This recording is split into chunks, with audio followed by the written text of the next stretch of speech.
In Chapter 3, Section 5, Safe Publication, we know immutable objects can be used safely by any thread without additional synchronization. We don't even need to worry about initialization safety. For mutable objects, we need to publish them safely, so that both the reference to the object and the object's state can be made visible to other threads at the same time.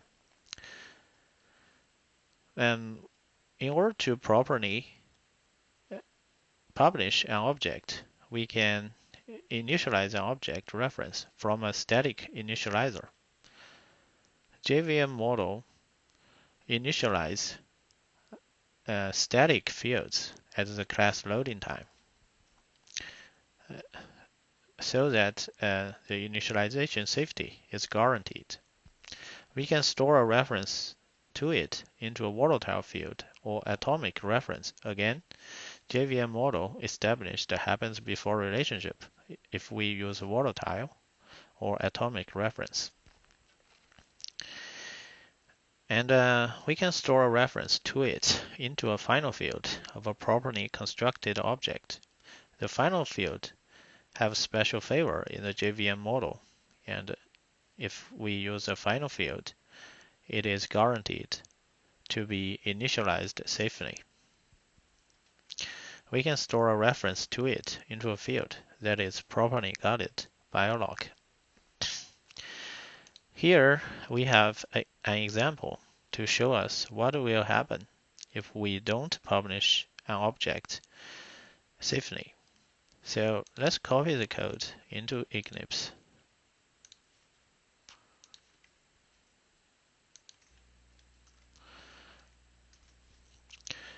First, the holder is not immutable. In order to be immutable, the holder needs to mark all the state variable as final. Here, the n is not a final. So holder is not immutable. As a mutable object, it needs to be published safely. Let's see what the consumer class is doing. Here, the holder is not published safely. In order to safely publish this mutable object, we need to use static or final or volatile or holder lock. We didn't do anything. So if the main thread create an instance of holder, another thread trying to use it, the other thread will see holder in an inconsistent state. A possible scenario is like this. Let's create a main thread public static void main. Okay. Here, what we do is we first create a stuff into public t equal new. Okay. Then we get a reference of holder through t. Then we call them. Here we create through t. We call the initializer.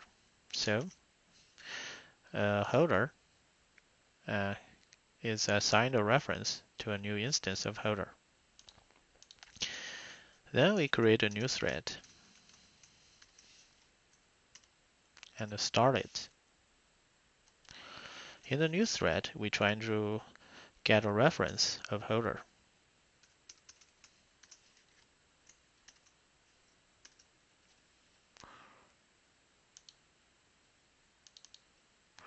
So this new thread get a reference of holder through t, and it's trying to assert sanity. Since your holder is not safely published, your JVM and your machine could do many weird things, like they can optimize your code, reorder your code. One possible scenario is the thread start before before this line is executed. In that case, your holder will have a null reference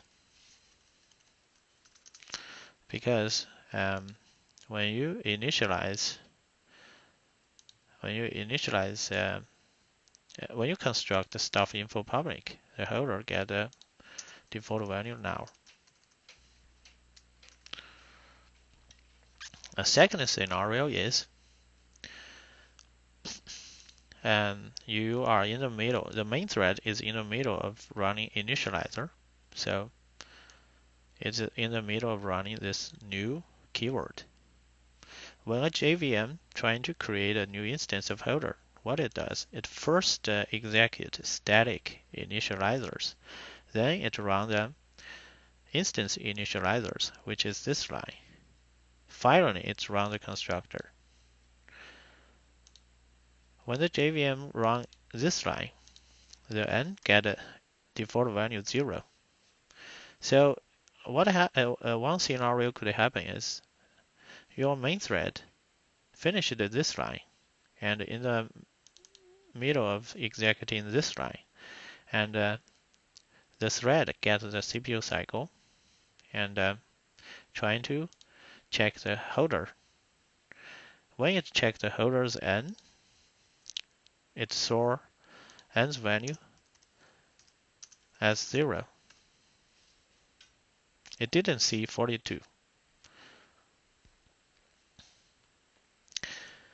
A third scenario could happen is your main thread is in the middle of run the new keyword, and it executed this line, and before it running this line, your runnable, your thread gets a CPU cycle.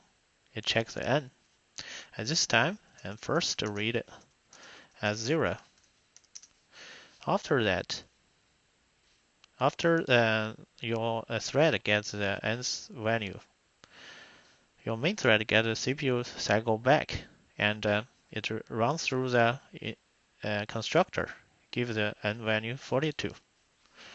So at that point, your thread gets a CPU cycle back. When it checks the nth value, it already changed to 42. So when it reads this n, it's 0. When it reads this n, it's 42.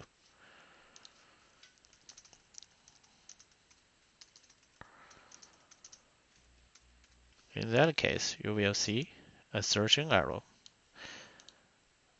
This scenario is very hard to create, and partially because we need your machine to optimize your code in the exactly weird way, and the time window is very slim. So you could run million times and didn't bump into this issue, but the possibility is always there. Of course, most time you get n as 42.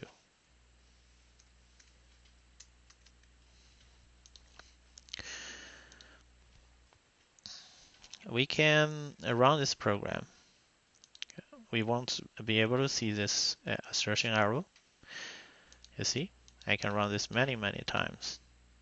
Won't bump into this assertion arrow, but sooner or later we will run into it if we run this program long enough. So how to fix this? We can make the fix is easy. We can make the holder immutable and publish it any way we like. So we make a holder final. In order to have the holder final, it needs to satisfy 3 criteria. All the state variable are marked as final, and it is properly constructed, and the n didn't change value after construction. Holder is satisfied with all those 3 criteria, so holder can be published without any actual synchronization, and we will never run into this problem anymore. So this is a topic of this section.